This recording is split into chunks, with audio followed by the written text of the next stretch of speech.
સુરત શહેરના Udhna police station ખાતે થોડા સમય પહેલા એક ગુનો નોંધવામાં આવ્યો હતો. જે સાયબર ફ્રોડનો ગુનો હતો. આ સાયબર ફ્રોડમાં ખૂબ જ મોટા પ્રમાણમાં ટ્રાન્ઝેક્શન્સ થયા હતા, જે એમાઉન્ટ 1550 કરોડને થી પણ વધી ગઈ હતી. આ જે ટ્રાન્ઝેક્શન્સ થયા હતા એમાં મુખ્ય જે પાસું કહેવાય એ પાસું હતું મ્યુલ એકાઉન્ટ્સ, જે કરંટ એકાઉન્ટ્સ હતા. આ કરંટ એકાઉન્ટ્સ ખોટી રીતના ખોલવામાં આવ્યા હતા અને અમુક એકાઉન્ટ્સ ફોર્જ ડોક્યુમેન્ટ સાથે ખોલવામાં આવ્યા હતા.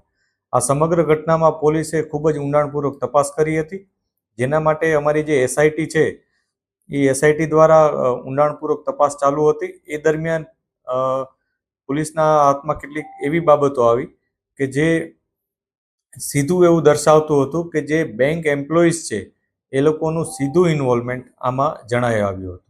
આ બેંક એમ્પ્લોઈઝનું કામ એવું હતું કે નિયમિત જે નિયમસરના એ લોકોના એક એસઓપી છે, એ એસઓપીના ભાગરૂપે એ લોકોએ ત્યાં જઈ એકાઉન્ટ ખોલવાના હોય છે અને એકાઉન્ટ ખોલી અને જે અરજદાર હોય, જે લોકોએ એકાઉન્ટ ખોલવા માટે અરજી આપી હોય, એનો સંપર્ક કરી અને એ રીતના એકાઉન્ટ ખોલવાના હોય છે અને એના ડોક્યુમેન્ટ લેવાના હોય છે.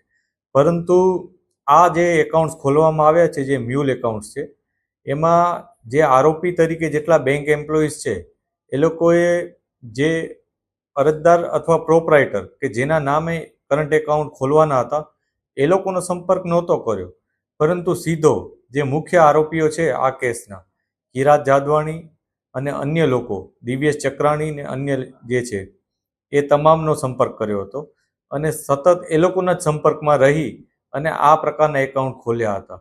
અને એ લોકો જ્યારે એમ પોતાનું આખું એક સેટઅપ બનાવી દેતા ત્યારે આ લોકોને કહેતા કે તમે અહીંયા આવો અને હવે આ જગ્યાએ તમે તમારી જે ઓફિશિયલ પ્રોસિજર છે એ પૂરી કરો.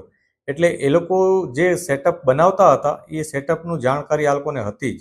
તેમ છતાં તેઓ ત્યાં જઈ અને એક ફોર્મલ પ્રોસિજર કરી અને કરંટ એકાઉન્ટ ખોલી દેતા હતા.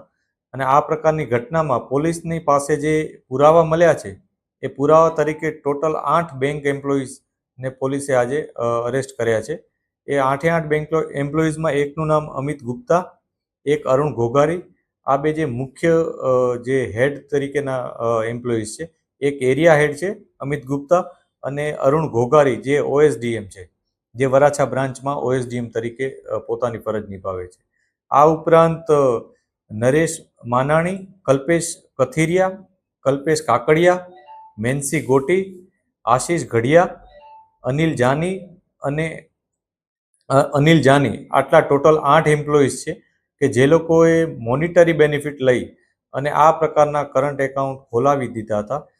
અને આ સમગ્ર પ્રોસિજરમાં જે જગ્યાએ કોઈ વસ્તુ ખૂટતી હોય, કોઈ ડોક્યુમેન્ટ ખૂટતું હોય અથવા કોઈ એરર આવતી હોય એકાઉન્ટ ખોલતી વખતે, તો આ એમ્પ્લોય પોતે જ સામેથી એના સોલ્યુશન્સ જે મુખ્ય આરોપીઓ હતા એને આપી દેતા હતા અને એ સોલ્યુશન્સ આપી અને એમની પાસેથી એને કરેક્શન કરાવડાવી અને ફરીથી જ્યારે એકાઉન્ટ કમ્પ્લીટ થઈ જાય ત્યારે એની બધી ડિટેલ પણ